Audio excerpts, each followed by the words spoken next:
What was the secret to managing Messi on a football field?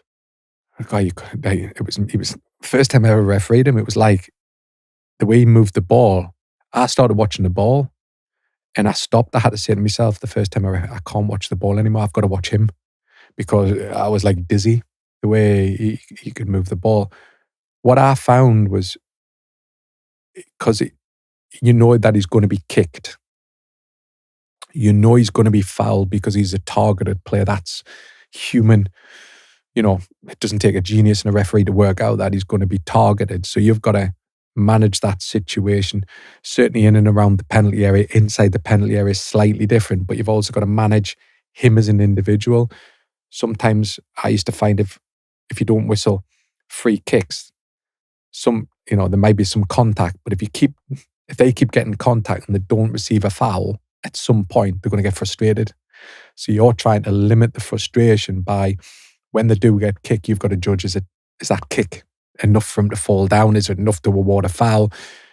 Where it is in the field of play, because everybody knows that there's a higher threshold when it goes inside the area than it is on the halfway line. That's just football understanding. The contact has to be more because you're giving somebody a free shot at goal. It's easier on the halfway line to award the foul. And people say, "Yeah, no, it's not. It's the same."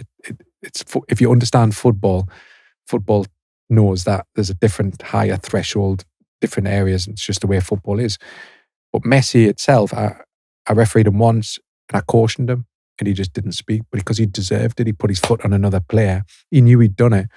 And I gave him, but he had probably big respect for me because he sees me. Probably I had it easier because I refereed in the Premier League. They see you week in, week out in the Premier League. And also they see you week in, week out in the Champions League. They saw me in a different way. So my life becomes slightly easier. And I didn't have to find, like as a young referee, you're having to fight with the players as well as deal with the game. That side of my game, because I come a leader in refereeing, that my life became easier. But that's just over years of, experience and dealing with high level sportsmen and how to deal with them, because there's no point in saying about high level sportsmen, and I've heard referees say when they miss a goal, you've missed a goal. Everybody makes mistakes. That's not the way to speak to high level people. And what's your memories of managing Ronaldo on a football field? Because I think of all the players that we've watched over the years, his will to win is beyond. He was different, yeah. So he was different to Messi. Messi was an incredible football player.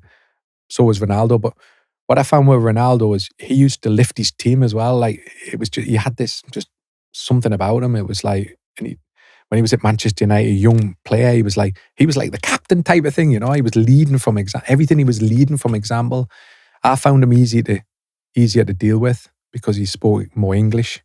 Messi didn't really speak much English, so Cristiano was easier to deal with, and I was lucky because the key moments of my career happened to his career.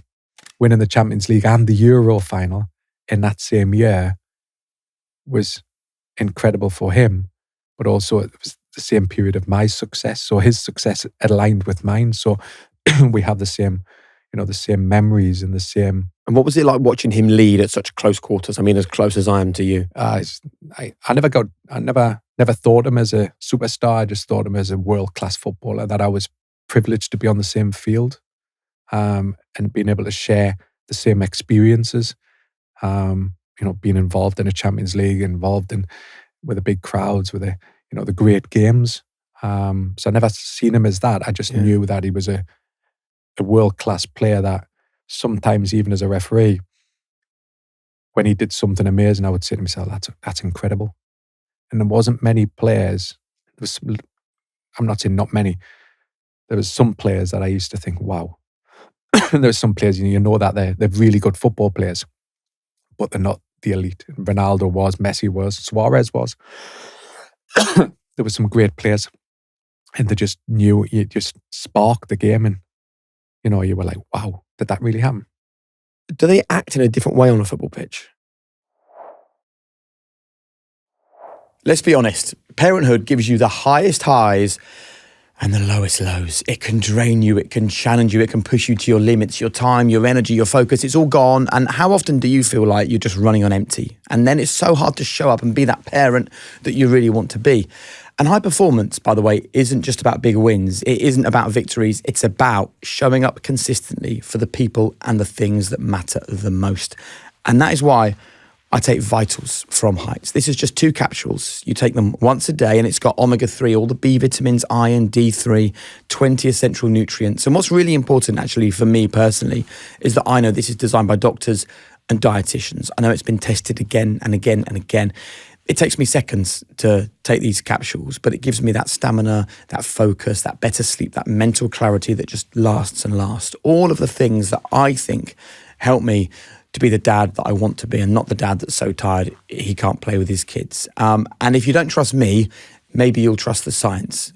Maybe you'll trust the 120,000 people that take Vitals and they take it for a good reason. So if you want to feel sharper, more focused, more in control throughout your day, just go to heights.com/HP and use the code HP20 for 20% off, or easily just click the link in the description.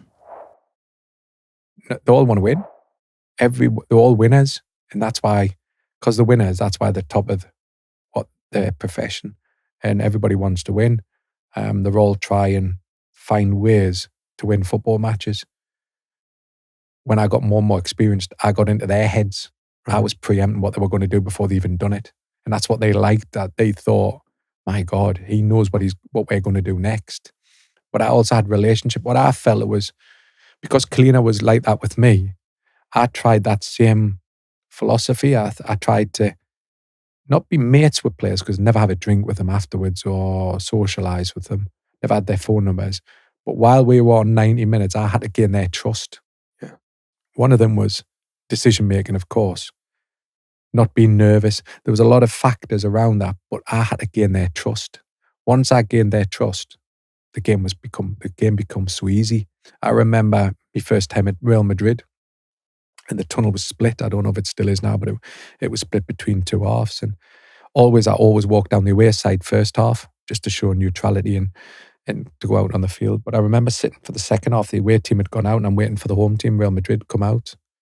And I'd cautioned Carvalho for a late foul. It was the only yellow card in the game. It was against Ajax, yeah, I remember. And I cautioned him, easy yellow card.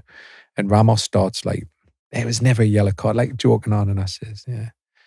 Of course it was. And I said, it was, I remember him in the Premier League and we're like laughing, and he said something and I just got my red card out of my pocket and I gave him it and more laughing. So all went to the pitch laughing and relaxed.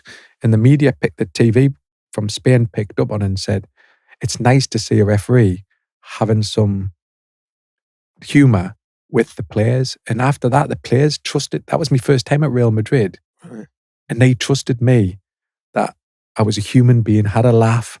It was a little moment, diffusing moment, because I could have said, go away, why speak to me like that? But I didn't. I diffused it in my way and they responded to that. So I try to work with them to make my life easy. And if they made my life easy, then refereeing becomes so simple.